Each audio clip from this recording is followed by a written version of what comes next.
Joining me on this episode is a very interesting actor, Mr. Aylam Orian. Hello, Aylam. Hi, how you doing? Good, good. So, what we're going to talk about here is obviously Stargate Origins, but I want to kind of start from the beginning. So, introduce yourself to the people and let them know a little bit about you.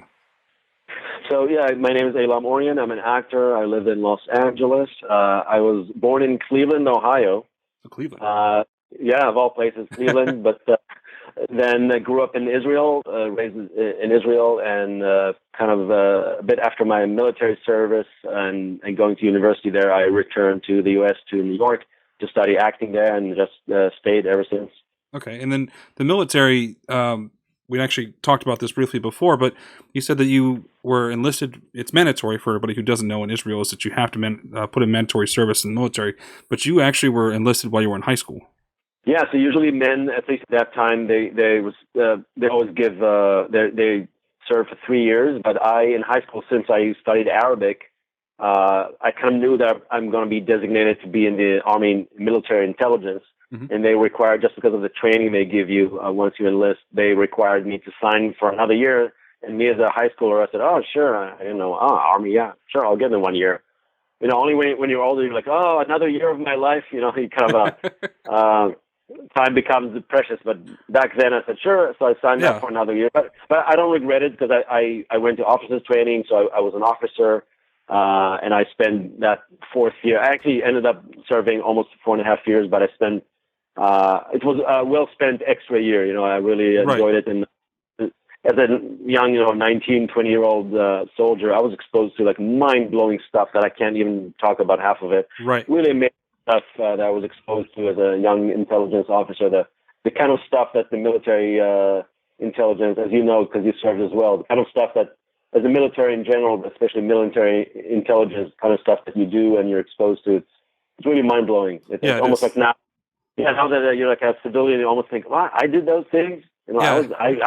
I read that material. I was exposed to these operations. It's really kind of mind blowing. It is weird, and I this actually comes to me all the time. I think about my time that I served, and it feels like it was a completely different life. Like it wasn't even mine at times. I know. And for me, it's almost like 25 years ago. And again, it's nothing that I've done ever since in my life, in a way, it has that level of significance or importance. Because what I did back then, I'm talking about a small country like Israel, was really like up to national security issue. I was part of a team that really defended the country from all kind of threats. Right. Again, as a 19, 20-year-old soldier, so the level of responsibility I had then, and the kind of really like life and death kind of issues that I dealt with as a young soldier is really amazing. And now that you think about it, 25 years later, being a civilian, you're like, wow, it's like nothing that I ever did since then can even come close to that kind of stuff.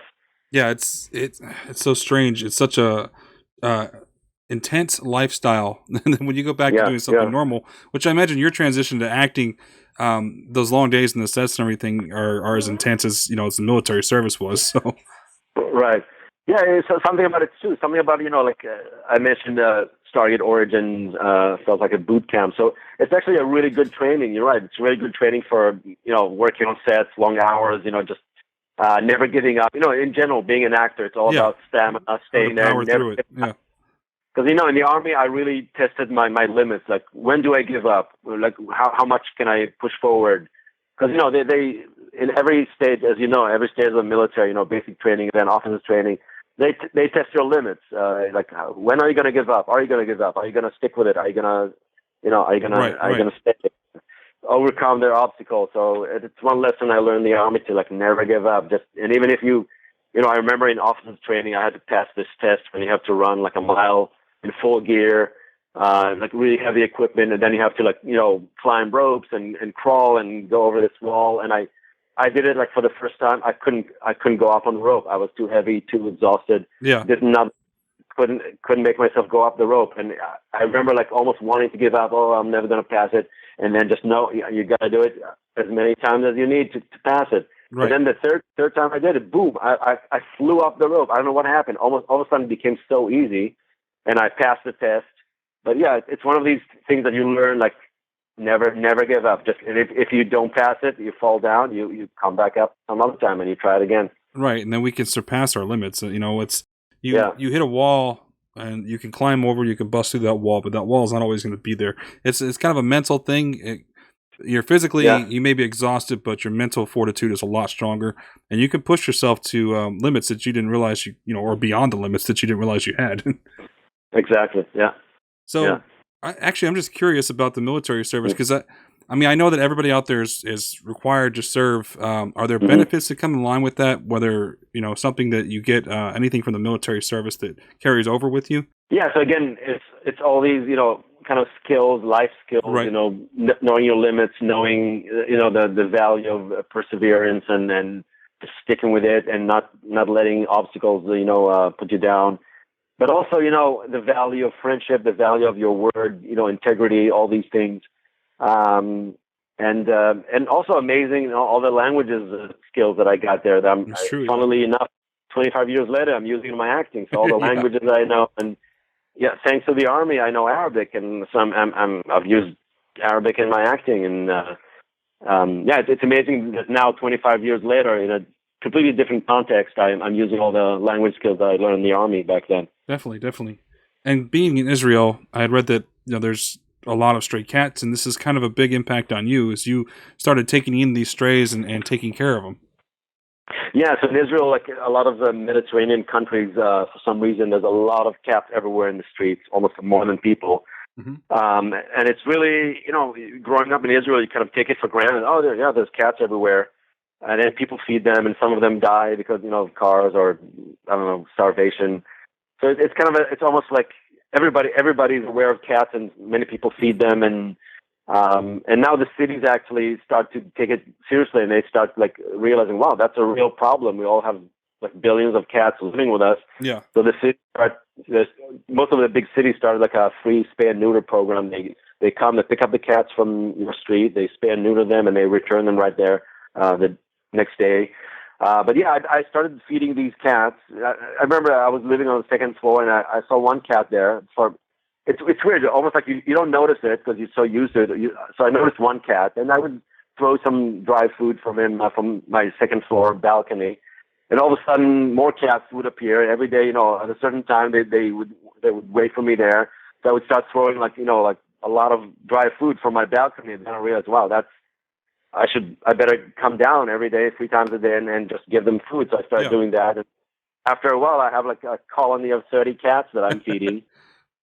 And, the neighbors started like total weirdo and started complaining.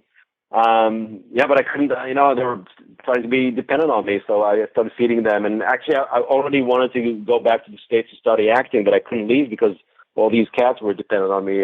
But eventually I found neighbors, the good, Samaritans that decided that were willing to feed the cats on my behalf, and that allowed me to finally leave and go back to the States. Yeah, and that led to you eventually developing the National Animal Rights Day. Yeah, that made me.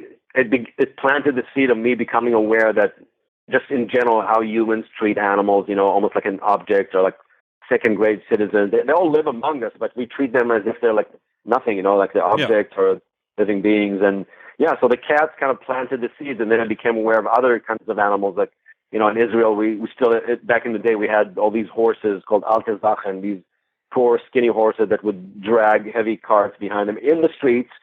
And the carts basically would kind of collect all kind of, appliances that people would throw away. Right. And eventually they sell them. But you see this poor horse carrying a really heavy cart behind him full of refrigerators and ovens. And that just, I felt this is disgusting. This is not the 18th century anymore. Yeah. This shouldn't be in Tel Aviv. And I would start writing letters and petitions and all that. So I started becoming, I was like, wow, this, again, how we treat animals. And then only when I moved to the States, somebody showed me some leaflets of how animals in the States and in the entire Western world are treated in what we call factory farms. Because nowadays, there's no mom and pop, green, happy farms anymore. Animals are in big, dark factories.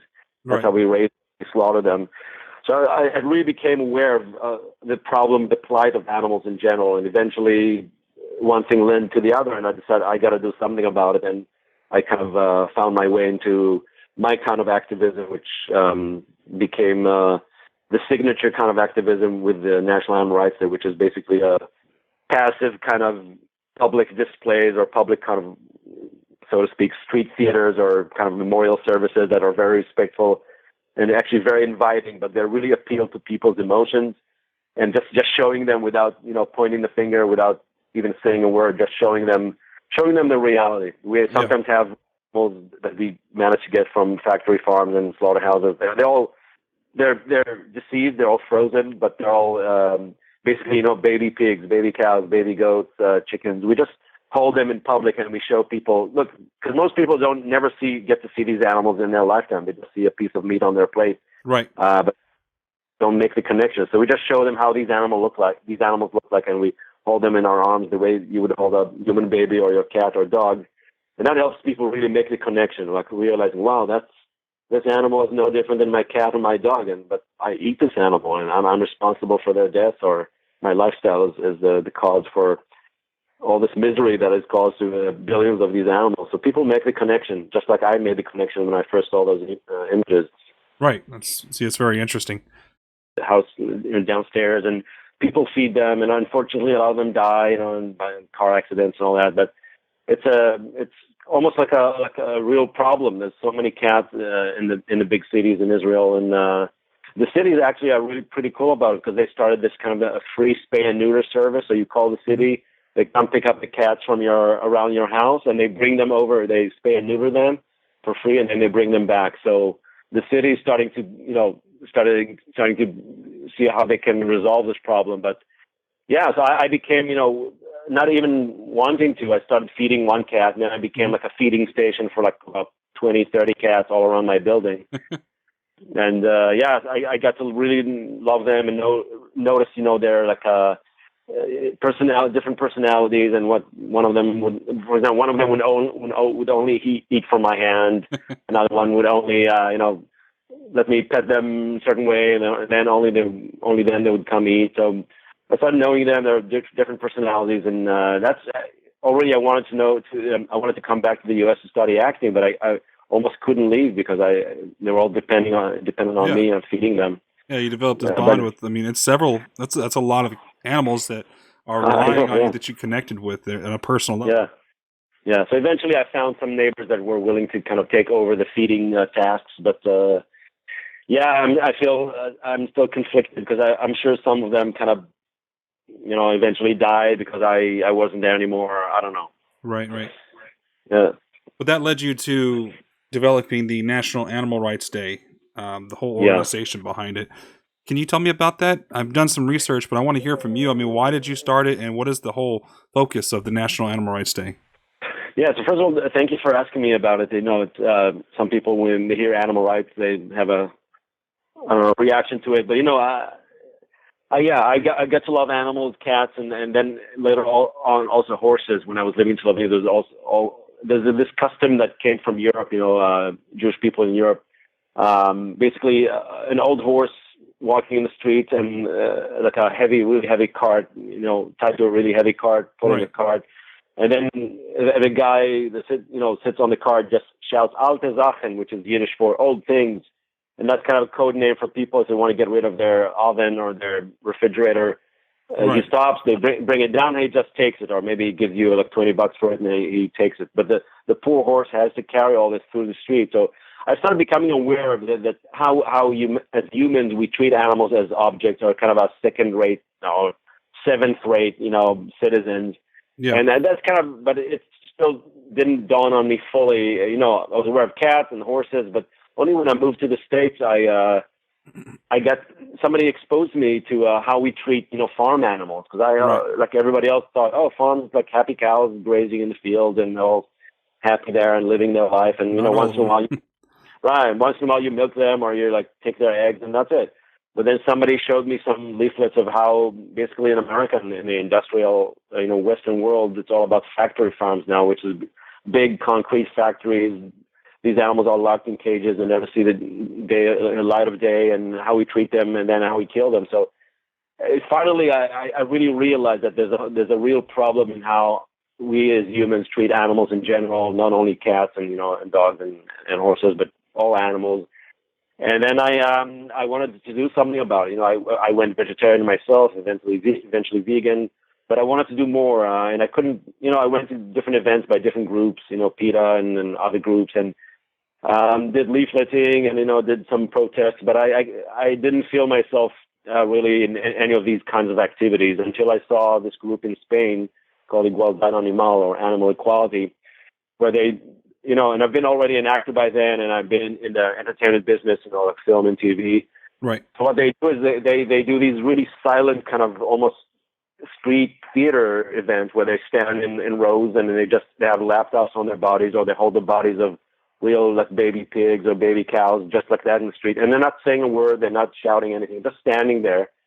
And you make eye contact with them and you see what they're holding, and you make the connection on an emotional level. You feel something. Right. So that blew me away. I actually traveled in Spain back then in 2010. And I saw them in person, and that blew me away. And something in me clicked, and I said, that's the kind of activism I want to do. That's how I can harness my, my experience in acting, theater, and even video, using the power of video to advocate for animals. So that's kind of gave me the idea. Let's do something like that in the U.S. And I gather a few of my activist friends in New York, and we started try to do these similar video demos. We brought a big TV and kind of hooked it up to a generator, and we would show these videos on TV, and we would just stand silently on both sides of the TV with images on hanging on our butt. You're not forcing your opinions or your beliefs or the activism or whatever your protest. You're not forcefully putting it out there. You're standing there like just letting the person see with their own eyes what these animals are going through. Exactly. You hit it right on the nail. That's exactly the attitude of these kind of events. A lot of protests, especially in different kind of activism, not only animals related to animals, but a lot of protests are kind of in your face, kind of blaming you as a spectator. Oh, you're bad because you're contributing to this.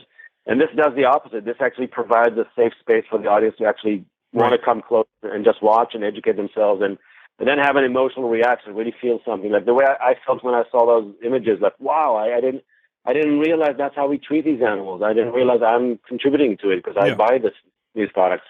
Yes, exactly. You got it. That's the attitude I found myself resonating with the most. And we started doing these events. And then when we decided, let's do it how can we do it on a mass scale? So instead of showing these videos to, I don't know, 10, 20 people in a square in New York City, how can we bring it to the masses? And then we decided to create this day called the National Animal Rights Day, where we get hundreds of people doing it. And so that's what happened. We did the first event in New York, and then it started growing. And these events always start with this kind of theatrical ceremony where, again, we stand silently and either show videos or play sad music or just hold images or sometimes hold real animals. And just silently, like you said, letting people see and feel something on their own. But we also realized we don't want to end there. We also added another element to it, which is the opposite, kind of a celebration. So after the sad ceremony, we actually want to celebrate us as a community of people that care about animals. We want to celebrate the living animals that we all have. Right. And we want to celebrate also the steps that are being made every year in the world, and especially in the U.S., towards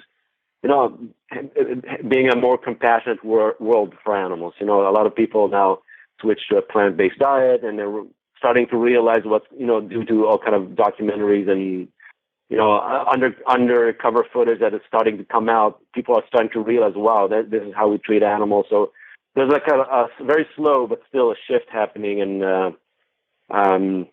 so we realize we want to celebrate that shift. We want to celebrate the world going in the right direction. Right. Yeah. So the next National Animal Rights Day activist protesting event is on June 3rd. Is that right? Yeah, Sunday, June 3rd, in about 30 cities around the world. 30 cities. And if people want to participate or research this, it looks like your website is thenard.org. That's the NARD, National Animal Rights Day.org.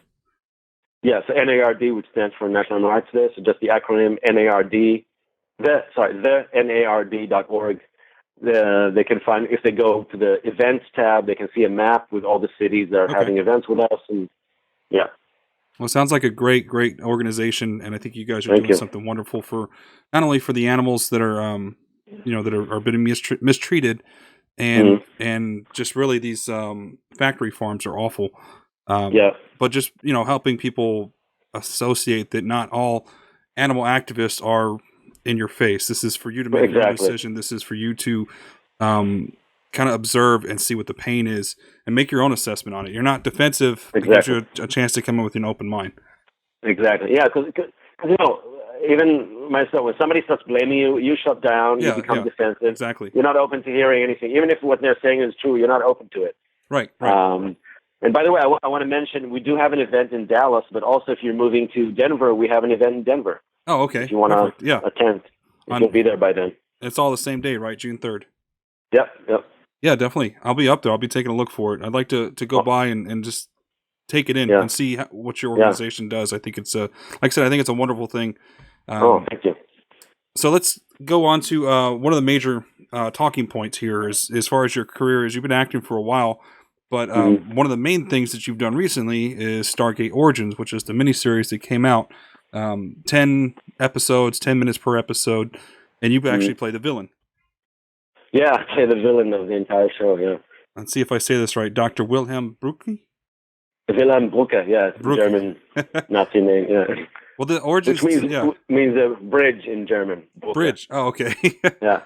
So I guess that has to do with the gate, huh? In a way. Yeah. Actually, it's funny, that the guy at MGM that kind of came up with the idea, he's head of the MGM digital, department, so that he came up with this idea, and his partner... The last name of his partner was Brucke, so he got the idea from there. Oh, let's call him Brucke, but it also fit because it means bridge and like the gate. That's what the gate is. Yeah, that's interesting. And this is this series takes place. It's a prequel, and it follows the cast. One of the main characters, the lady who's been in it since pretty much every single season, even the movie. It goes back to her origins when they first found a gate, and you are the opposing force, but you actually play a Nazi who's I guess, familiar with the gate and wants the gate for his own purposes. Yeah. Interesting. So what was that like for you to step into the Stargate universe? How excited were you? I was really excited, but also I kind of didn't know what to expect, what's going to happen with this. It kind of didn't dawn on any of us that we're actually doing Stargate. Because it felt like, it was like a boot camp production. I always say we worked like 16 hours a day. Really tight schedule. We filmed all the episodes in like 20 days. So we didn't know. We were just busy doing it and, remembering all the lines and doing the scenes. And we had barely like 2 rehearsals. And so we were under the pressure of making it. So we didn't really have much time to think, wow, that's the next Stargate. And also since MGM is trying for the first time to see how it's going to catch being a digital series, all the big studios are going that route anyway, but it's MGM's first digital series, so that we also didn't know how that is going to catch or not.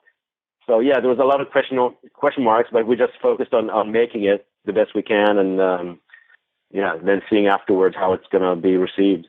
Yeah, and the fact that it is canon to the story, it is a prequel. It follows the like I said, she's not the main character, but she's been a character throughout the whole series, which is Catherine Langford and her father, Professor Paul Langford. Working with some, the talent like Ellie Gal, who plays Catherine, and then Connor Trenier. I mean, how was that working with them? It was great. I mean, Connor, I met him in one of the auditions, and they did 3 rounds of auditions, and I actually met him in the last round where they paired us up, and so they tried a few villains with a few Paul Langford actors going for that role. Yeah. So I remember they paired me with him in one of the tests. And I didn't know who he was. And, one of the things they asked me to do in the audition was kind of to bully him, like just push him physically. Right, push him, like you don't know who he is.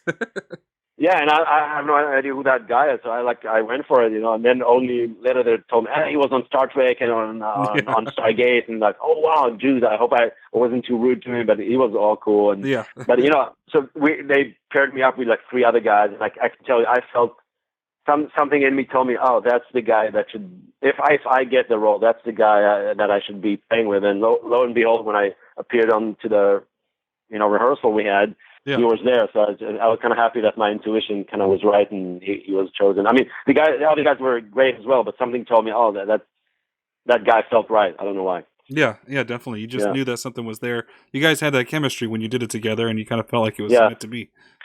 Yeah. That's awesome. So it was 10 episodes, and you guys filmed it in 20 days? Yeah, we filmed it all almost like one long film, and right.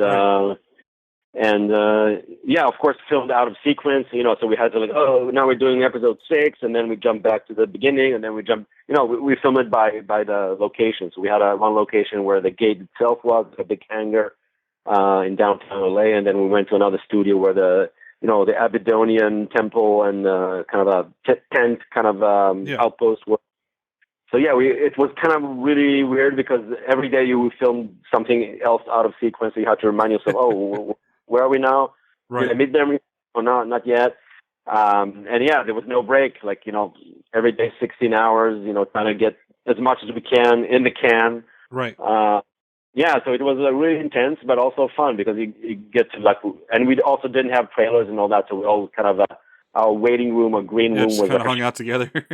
Yeah, so I even started posting some pictures. You see in the picture, you see an Abydonian princess, a set, and then sitting next to a Nazi guy with a shot wound to his head, sitting next to a Gould, or whatever, however you say that word. But yeah, we all sat in one big room, and all the characters in our costume, and yeah, that was our bonding kind of experience. Well, that's kind of cool, though. I imagine you had to make a nice, tight family.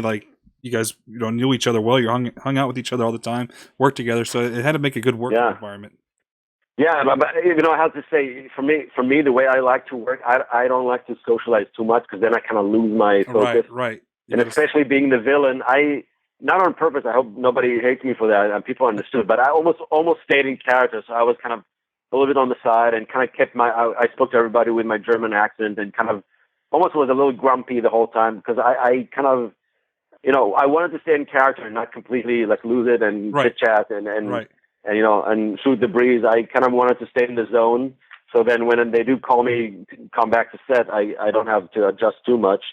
Yeah, so, especially when you're playing a group like you're a Nazi, so it's not an easy character to get into, and I can imagine it's kind of hard to get back in that mindset because nobody really wants to go there. So exactly. So I was, everybody was. I'm sure all the other ones, especially Catherine and the good, the protagonists, they all good guys. bonded way better than I did. But I was kind of a loner in my corner. But once we finished filming, I went back to being the nice guy that I am, and told everybody how great it was to work with them and be with them. That's cool. It was really, really interesting. I'm glad they did this. It gives you. Hopefully, this will take off more in the future, and they make you maybe grow something from it. I know your story arc is pretty much wrapped up with an origin, so. Right. Well, you never know. It's as you know, some of the characters they have powers to revive you or make you forget things. Yep. So I'm kind of hoping maybe they'll bring me back somehow. You never know, right? Yeah. You're pretty good with voices too. The accent you had was amazing. Oh, thank you. Yeah, one of my specialties is an actor. I speak a few languages, so I specialize in languages and accents. And I had some, a few German girlfriends in the past, so I kind of caught the German thing and been a few times in Germany. Okay, yeah. Yeah, but that's one of my specialties. I do German, Russian, of course, Israeli, Arabic, French. Yeah, very familiar with a lot of things. And it helps having that background. It was believable. You definitely nailed the part. It was awesome. Oh, thank you. And a very good villain. So if people want to check out what you have going on, they want to follow you on social media, where can they find you at? So I'm on Facebook. I'll tell you exactly. I have a page there. Not my personal page, but my other page. I'll tell you exactly how to find it. That's on Facebook.com/Aylam Orian actor. So my name, full name, and then actor, Aylam Orian actor. That's on Facebook, and then Instagram and Twitter, just Aylam Orian. Aylam Orian on Instagram and Twitter. Yeah. Which one do you think you're most active on? I'm imagining Instagram. Yeah, I kind of got into Instagram. I'm the most active on Facebook, my personal page, which I keep for my animal, mostly for my animal rights activism, which I don't want to mix so much with my acting. So I'm the most active there. But in terms of acting, I guess Instagram maybe.